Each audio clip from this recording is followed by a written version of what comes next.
Olá, gente amiga, gente querida. Você está na Carvalho Pictures, edição de férias, mas não se engane, agora já pronto para estudar para os concursos aí da área militar. Muito bem. Pois é, gente amiga, as férias estão acabando e cada vez mais o número de candidatos aumentando aí para as provas militares. Então você precisa de uma estratégia certeira para poder então chegar na sua aprovação. Para poder então te ajudar, eu resolvi montar então esse roteiro aí, né? Uma estratégia para você chegar aí na sua aprovação para a SpaceX, ok? Então vamos lá.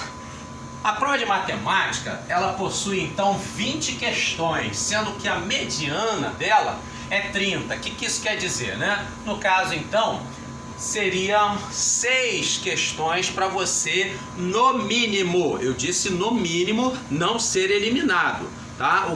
Só que na prática a gente está vendo aí as médias para serem as redações corrigidas, médias muito altas, no caso aí, né, 67, 68, quase 70. Se a gente for colocar 70, né, seria então o quê? No caso então de cada prova que teria 20 questões, você acertar então, né, 70%, ou seja, pelo menos 14 questões aí, né, para poder então fazer parte do grupo seleto aí da classificação, ok? Então a gente não pode perder tempo, a gente tem que trabalhar aí, né, os quesitos necessários aí para você conseguir o seu sucesso na prova de matemática. Então se liga no movimento, vem comigo. No caso então, né, nós montamos aqui um quadro para você estudar aí, um roteiro de estudos que ele inclui então 24 semanas. Como assim? 24 semanas, começando então, né, a primeira semana, a semana 1, na primeira semana de fevereiro, e a semana 24 terminando no final da primeira quinzena de agosto. Por que isso?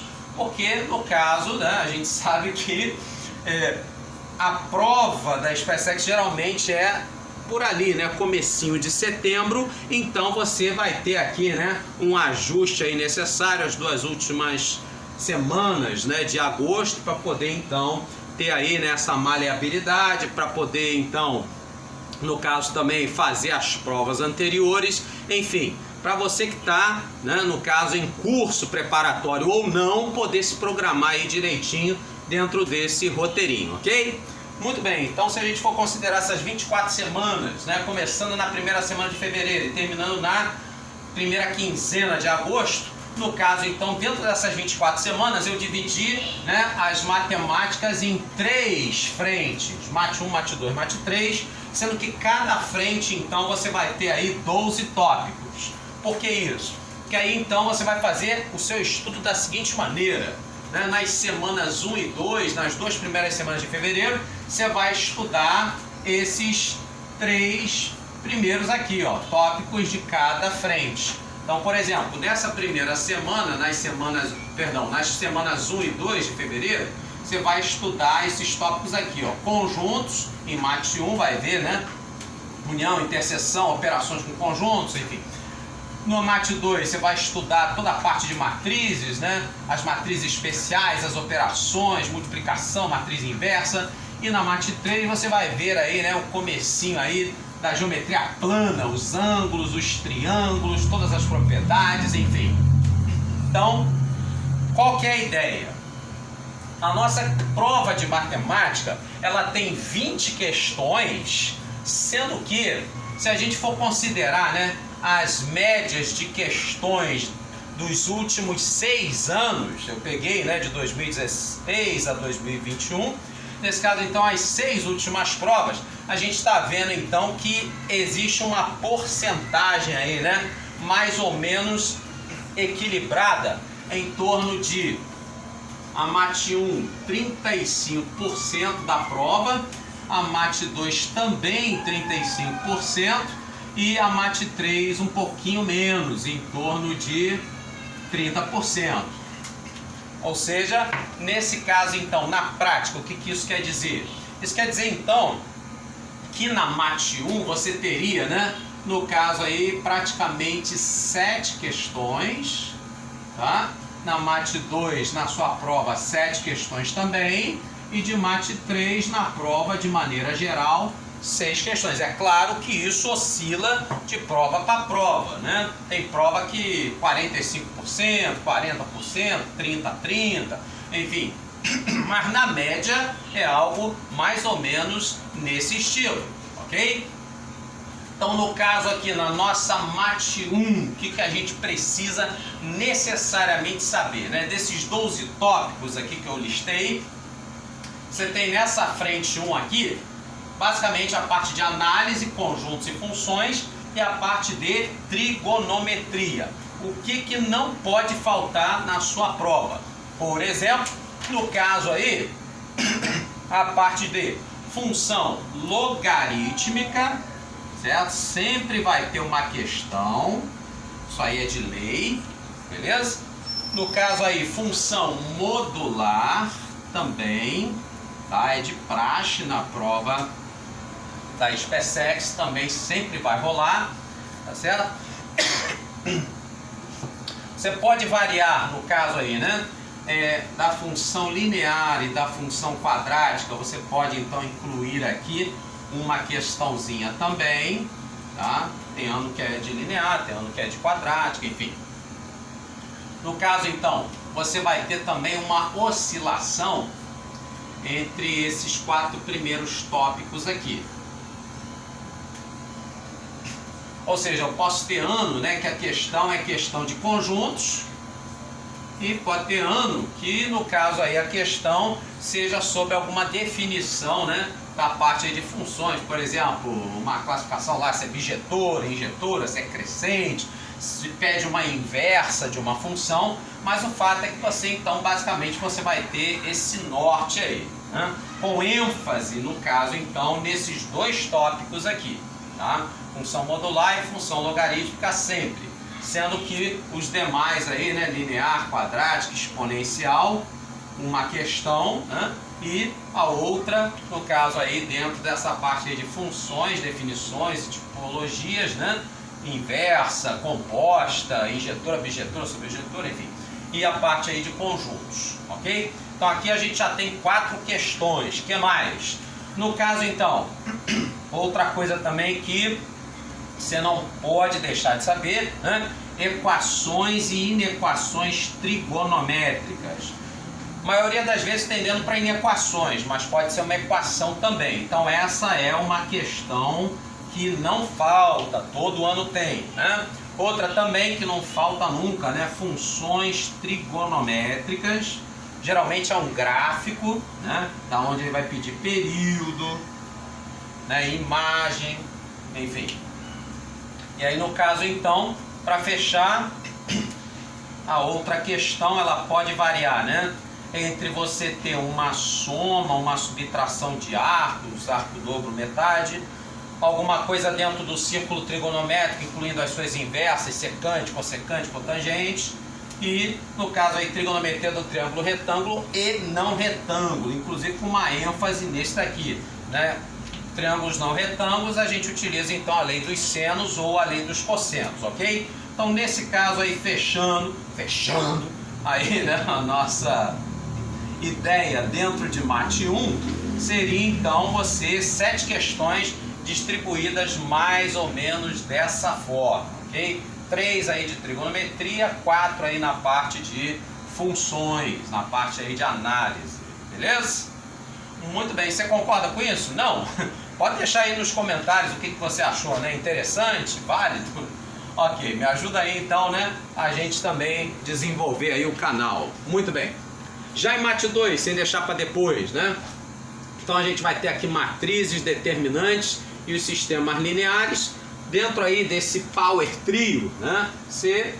Com ênfase, né, em sistemas lineares. Então na prova da SpaceX, sempre presente, nunca ausente a parte aí dos sistemas lineares. Então sempre vai ter uma questãozinha aí de sistemas lineares, sendo que pode variar, né, uma outra aí, né, na parte de matrizes e determinantes, né?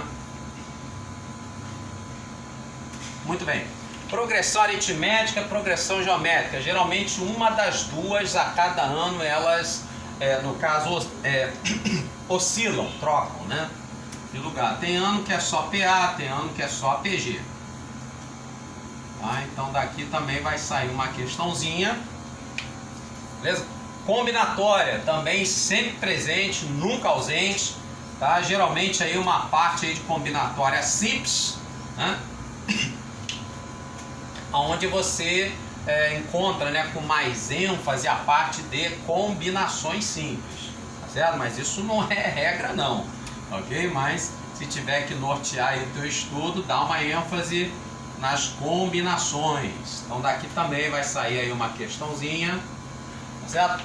Probabilidade também de 100%, né, de sair o evento certo, né? A probabilidade geralmente aí também dando aí, né, o seu ar da graça, sendo que quase sempre uma probabilidade envolvendo dois ou mais exemplos, união de eventos, evento condicionado, né? Então no caso aí também aqui uma questãozinha com certeza, com uma ênfase maior aí, né, para a parte de probabilidade com dois eventos. Muito bem, no caso então, já temos aqui, né, 1, 2, 3, 4, 5, faltam duas, né? No caso, números complexos, sempre vai ter então, né, uma questãozinha, pelo menos, tá? Isso eu estou considerando a questão pura, né, só de complexos. Complexos, assim como outros temas aqui, podem estar, né, no meio de outros também. Você pode ter lá uma PG que tenha lá os termos que sejam números complexos ou coisas desse tipo. Tá? Mas uma questão sempre vai ter aí de números complexos e no caso também sempre uma questão de polinômios. Geralmente a SpaceX gosta, dá uma ênfase maior à parte das equações polinomiais. Tá? Isso não quer dizer que possa ter duas questões de polinômios, uma com equação polinomial e a outra, por exemplo, com o resto da divisão de um polinômio. Tá? O nome de Newton, ele está dentro, então, né, também dessa ideia das matrizes e determinantes. Ele também pode estar junto aí, né? Mas certo? Então, uma questão ou de matrizes, ou de determinantes, ou de binômio de Newton. Tá? Uma questão com certeza de sistemas lineares. Uma de PA ou de PG, cada ano troca, né? Nunca as duas juntas. No caso aí uma questão de combinatória, geralmente dando a ênfase para uma combinação simples. No caso, uma de probabilidade envolvendo dois ou mais eventos e uma de complexos e uma de polinômios. Pelo menos, pode ter mais de uma de polinômio, pode ter mais de uma de complexos, podem ter os temas misturados também. Mas a ideia então aqui é que tenhamos, né, 1, 2, 3, 4, 5, 6, 7 questões de Mate 2 sem deixar para depois, ok? Vamos fechar então, no caso aí com Mate 3, a bola da vez, no caso aí com 30% aí, né, da nossa provinha. Então a gente começa, né, estudando lá a base da geometria plana, né, ângulos e triângulos, quadriláteros e polígonos, círculos e circunferência, tudo isso na verdade, né, geralmente vai ser, né, base, né, para você então resolver uma questão, pelo menos uma, de áreas, tá? Áreas então, sempre presente, nunca ausente. Geralmente essa questão de área, ela vai estar associada com, nunca assim uma questão só de área, geralmente, é geralmente uma questão de área que você também vai ter que aplicar alguma coisinha de semelhança, ou que vai ter no meio desse cálculo de área alguma coisa envolvendo relações métricas, geralmente Pitágoras. Muito bem. Outra coisa também que eles pedem muito, né? Geometria de posição e poliedros. Sempre tem uma questãozinha dessas, tá? Ou de geometria de posição, quer dizer, ponto, reta, plano, aquelas definiçõezinhas, ou uma questão de poliedros, em especial, né, no caso aí, a chamada relação de Euler ou Euler. Né? Muito bem, você vai ter lá então a geometria espacial, né, com prismas e cilindros, pirâmides e cones, esferas e inscrição e circunscrição de sólidos. Muito bem. ênfase maior nessa última aqui, ó, inscrição e circunscrição de sólidos, porque aí você, em uma questão, você consegue abordar mais de uma figura geométrica espacial, né? Por exemplo, você encontra lá um octaedro dentro de um cubo, um cone dentro de uma esfera, esses tipos de coisa sempre presentes também aí na prova da SpaceX, ok? Muito bem. E no caso então, para a gente fechar, né, com a geometria analítica. Geometria analítica então, você estuda, né, 2 semanas junto a parte de ponta e reta, dá uma ênfase nessa parte aqui da reta, que geralmente você tem uma questão, né, envolvendo aí paralelismo, perpendicularismo, enfim. No caso então, outro tema sempre presente, nunca ausente, no caso vem a ser a circunferência. Circunferência então, toda a prova da SpaceX tem. Isso você tem que saber lidar bem. E fechando, no caso então nós temos aí, né, a parte das cônicas também aí, uma questãozinha sempre, sendo que com uma especial ênfase na parte aí de retas tangentes a uma cônica. Então, para achar aí a equação de uma reta tangente a uma elipse, uma hipérbole, uma parábola, questões que vem ocorrendo aí nos últimos anos na prova da SpaceX. Ok, gente amiga? Você gostou? Espero que sim. Então curta, comenta aí, né? Que ajuda, né, o algoritmo a entender que essa aula aí foi importante para você. Espero que sim, e para outros também. Obrigado pela sua audiência e bom restante de férias e até a volta aí das aulas. Valeu!